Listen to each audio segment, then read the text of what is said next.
জাঁকজমকভাবে শেষ হলো Paris Olympic. সেই সঙ্গে রবিবার 11 আগস্ট অলিম্পিকের পতাকাও নামানো হয়েছে। পরবর্তী অলিম্পিক্সের আসর 2028 সালে লস অ্যাঞ্জেলেসে অনুষ্ঠিত হবে।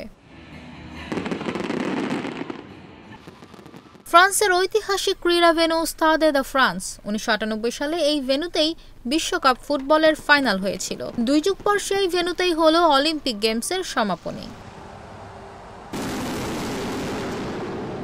গ্রীষ্মকালে প্যারিসের সূর্য ডোবে রাত 9:30টার পর। সমাপনী অনুষ্ঠান যখন রাত 9টায় শুরু হয়েছে, তখনও প্যারিসের আকাশে সূর্য। অনুষ্ঠান শুরু হয় সঙ্গীত দিয়ে। এরপর প্যারেড অফ নেশনস অনুষ্ঠিত হয়।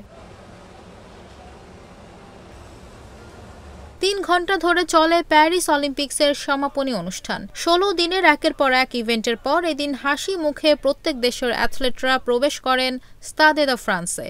তার আগে মাঠে প্রবেশ করেন পতাকাবাহকরা।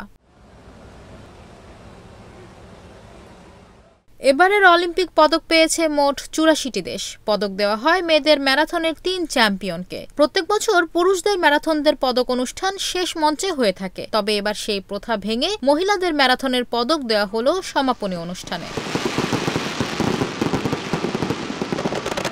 সমাপ্তি অনুষ্ঠানে মঞ্চ কাঁপান হলিউড অভিনেতা টম ক্রুজ। বাইকে করে মিশন ইম্পসিবল সিনেমার স্টাইলে মঞ্চে আসেন তিনি। পারফর্ম করে ফ্রান্সের রক ব্যান্ড ফিনিক্স।